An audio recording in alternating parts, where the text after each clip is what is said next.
Hello! This video is a quick guide that traces the roots of the word pizza to the ports of Naples, from San Marzano and buffalo mozzarella to UNESCO, from the heat of the wood-fired oven to the science of the dough, from Marinara Margherita to styles that spread worldwide. Let's begin.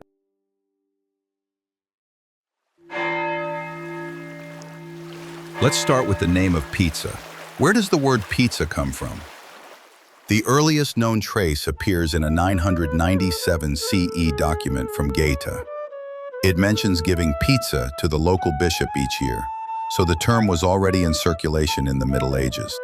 Some sources also point to 966 around Naples, but that part is debated.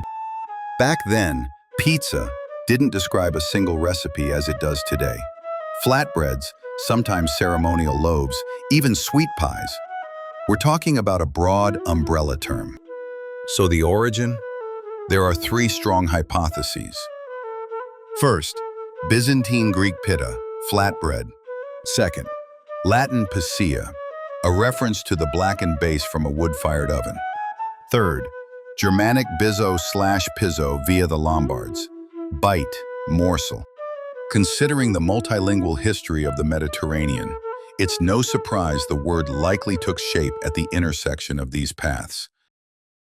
Over time, the meaning narrows, and especially in Naples, from the 16th to 17th centuries onward, pizza focuses on the topped flatbread we recognize today. So why Naples? The answer lies in the geography, climate, ports, and new ingredients. Let's go there.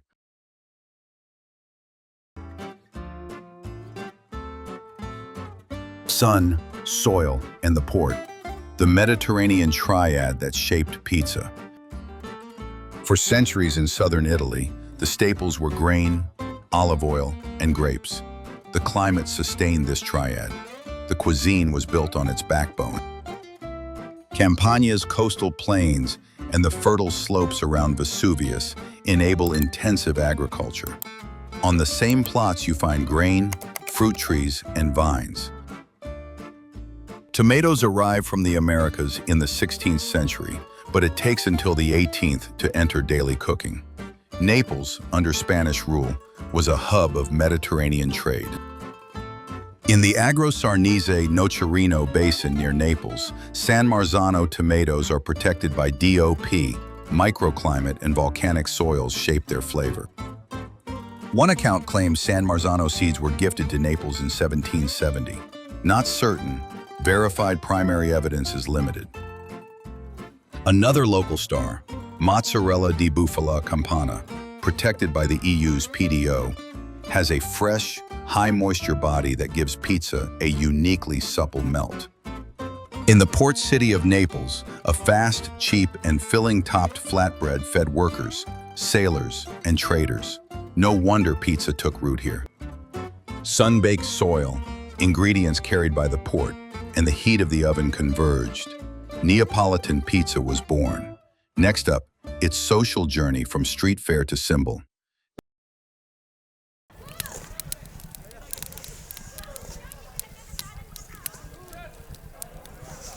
The philosophy of Italian cuisine is simple. Miracles from few ingredients. Pizza is the living proof of that idea. Flour, water, salt, yeast, then a little tomato, cheese, and a few basil leaves. Simplicity, when paired with the right technique, becomes richness.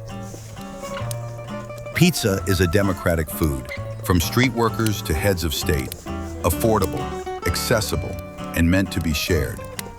The 1889 story of the Margherita pizza turned it into a symbol of national pride. The link between its colors and the Italian flag is a popular tale, part legend, part truth, yet its impact is real. Pizza belongs to everyone now. A round pizza evokes a sense of unity. It's cut into slices, so everyone tastes a piece of the whole. Sharing becomes the second name of flavor. In the Middle Ages, the word pizza sometimes meant festive flatbreads. Today, going out for pizza after Sunday Mass has become a modern ritual. In Naples, beauty lies in simplicity. In the heat of the wood oven, the touch of the baker's hand, and the shared joy at the table. But how did this philosophy begin?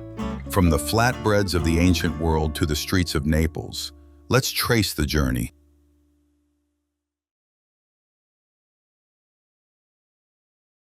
From the flatbreads of the ancient world to the wood-fired ovens of Naples, let's stretch the story of pizza across time. From Egypt to Mesopotamia, flat doughs baked on hot stones. The Greeks' plakos was topped with herbs, cheese, and onions. The Romans' focaccias flavored with olive oil and spices. The idea of putting toppings on bread, the very foundation of today's pizza, appeared remarkably early in human history. Ancient texts describe hard bread used as a plate, eaten together with whatever lay on top. Not pizza yet, but its conceptual ancestor. In the Middle Ages, the word pizza emerges. The 997 record from Gaeta is certain. A 966 mention near Naples is debated. The term covered a wide range, from flatbreads to festive loaves.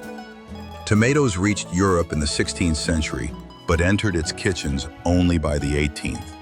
Naples, with its port and Spanish influence, became the crossroads of this transformation. In crowded, poor Naples, people needed food that was cheap, quick, and filling. By the late 1700s, the tomato-topped version stood out. Fixed ovens and street vendors became part of the city's rhythm. By the 1730s, a simple pizza known as the marinara was recorded. Tomato, garlic, olive oil, and oregano. No cheese. In the 1840s, Alexander Dumas wrote of pizza's variety in Naples. The 1889 tale of Queen Margherita's visit became legend. Tomato, mozzarella, and basil, a national symbol in color, if not in intent. Italian migration carried pizza to the United States.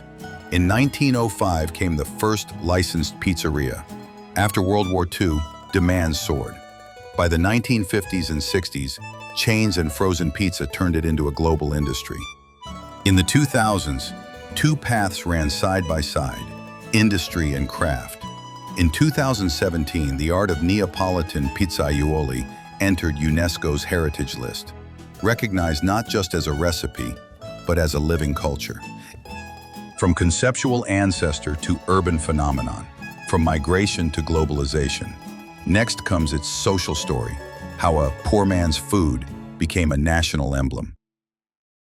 Pizza was born in the backstreets of Naples and soon crossed every border.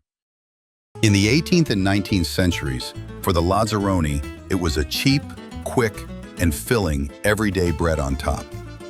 Some bakeries even said, "Oggi a otto," eat today, pay 8 days later, especially for fried pizza. Production rested on family workshops and street trays. The Port Alba area became the nucleus of early pizzerias.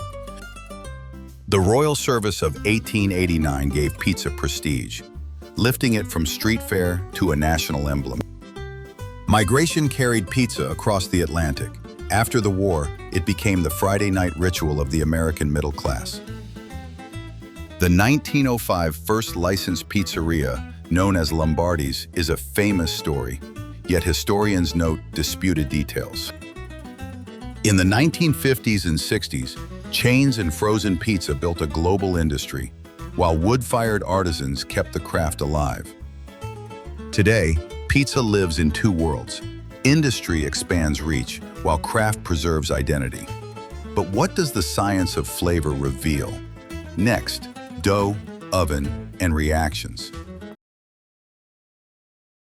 The secret of flavor begins in the microscopic world: yeast, enzymes, and heat. The Neapolitan dough follows a simple equation: flour, water, salt, yeast. No oil, no sugar. Fermentation must speak for itself. A long, cool rest gives the dough time to evolve, anywhere between 8 and 24 hours. Yeasts feed on sugars released from starch, producing carbon dioxide and aroma. Amylase enzymes break starch down, creating fuel for the yeast. The gluten network forms from gliadin and glutenin, balancing elasticity and strength. A medium-high hydration keeps the dough thin, flexible, and tear-resistant. Salt calms the yeast, strengthens gluten, and keeps the dough in shape. A short rest relaxes the structure. The dough obeys when it's opened. Pressure stays in the center. Air is pushed outward. That's how the cornicione rises. The oven teaches physics. Stone floor, flame, and dome working together. Temperature between 430 and 480 degrees Celsius. Baking time, 60 to 90 seconds. The stone conducts heat from below. The flame radiates from above, and the dome circulates hot air. Moisture flashes into steam. The rim expands while the center stays tender. Starch gelatinizes. Proteins and sugars brown through the Maillard reaction. Those leopard spots, the signature of heat and chemistry. Tomato sauce is acidic. It balances the dough's starch and the cheese's fat. Heat and olive oil make lycopene more available. The sauce deepens in flavor. Olive oil's polyphenols preserve aroma in quick baking. A drizzle at the end is enough. High-moisture mozzarella melts softly, leaving a silky, juicy layer in the center. Buffalo milk gives a rich, milky flavor. Fior di latte stays lighter and gentler. That gentle browning on top. Another brief hello from Maillard. This is where aroma is born. Starch turns into dextrins, sugar into caramel. Melted fats form a thin film along the crust, the so-called ring of flavor. In one bite, a crisp edge, soft crumb, bright sauce, and creamy cheese all speak at once. Nutritionally, the slice stays balanced. Carbs, protein, fat, and antioxidants together. What makes it heavy is usually over-processed toppings. Naples keeps it light and honest. Science makes the dough rise. Craftsmanship gives it identity. In the same oven, biochemistry, thermodynamics, and skill stand side by side. Now, let's see how this science changed shape as it traveled the world.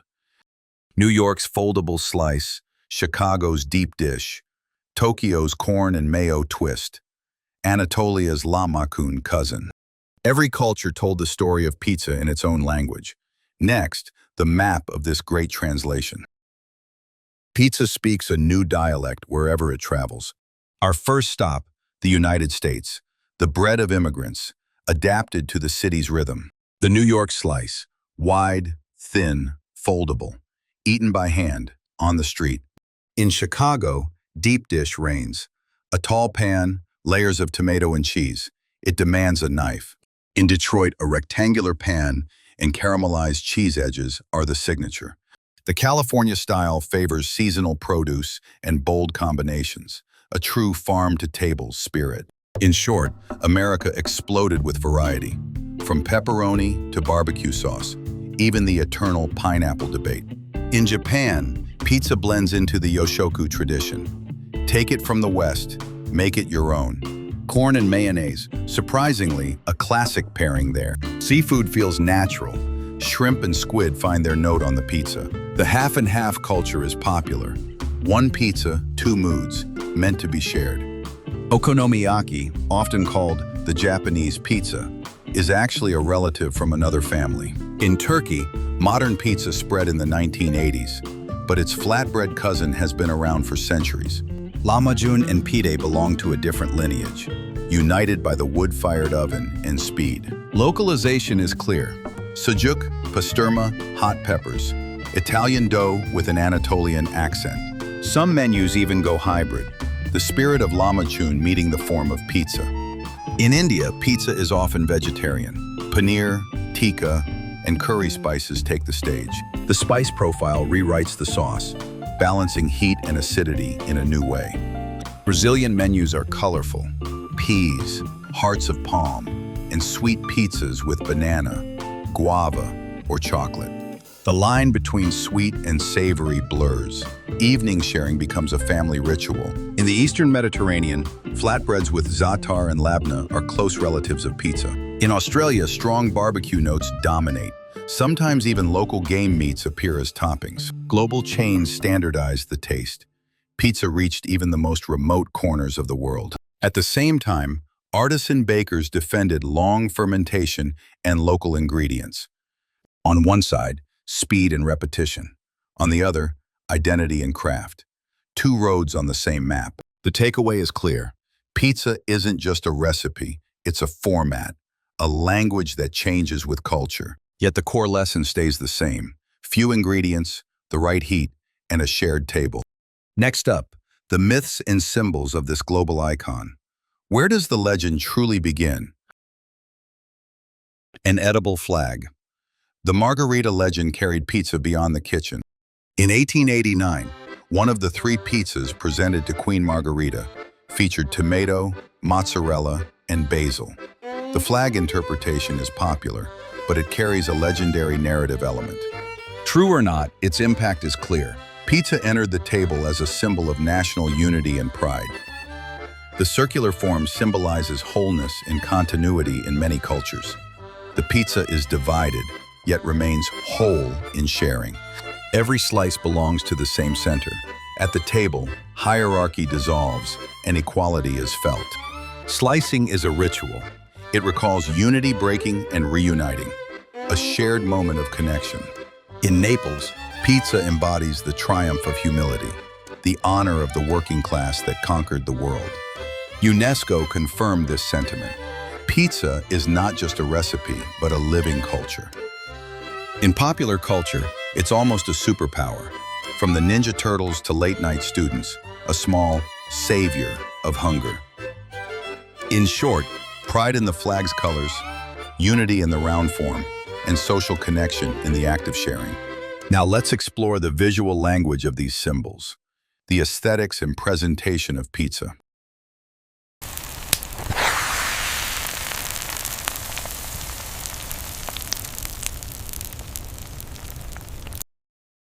In Neapolitan aesthetics, the rule is simple.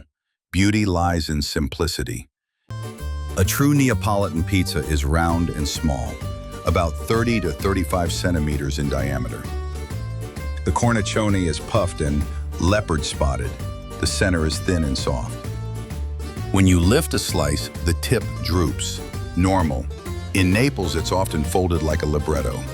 According to AVPN, there are only two authentic types: Marinara and Margherita.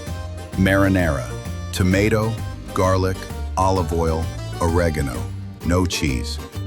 Margherita, tomato, mozzarella, and basil. Ingredients are measured and balanced. The sauce is thin, cheese placed in small islands, colors arranged like a painting. Presentation is rustic, white plate or thin paper, no extra sauces, no showiness. On the street, a small pizza, a portafoglio, is folded 4 times and eaten while walking. Usually served whole, slicing happens at the table while still hot to preserve moisture. The pizzeria scene itself is aesthetic: domed wood-fired oven, counter, and the chef's performance. The moment it leaves the oven, puffed crust, bubbling cheese, fresh basil. This is true aesthetics.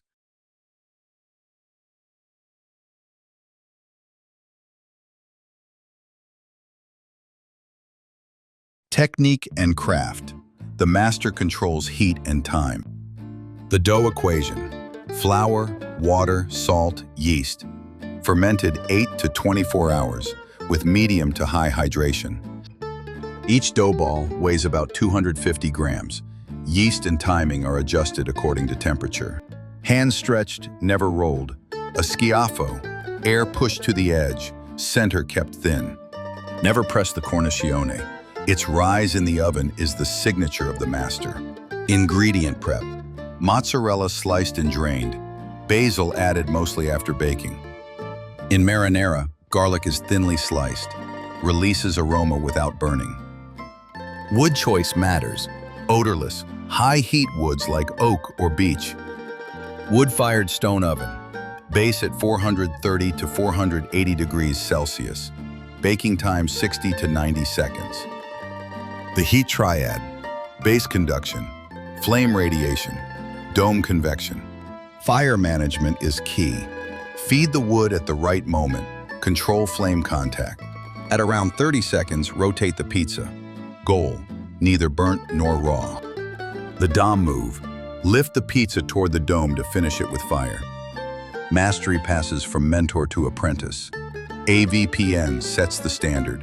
UNESCO grants cultural recognition. The result? Perfect heat plus perfect dough plus perfect touch equals a lifetime flavor in 1 minute.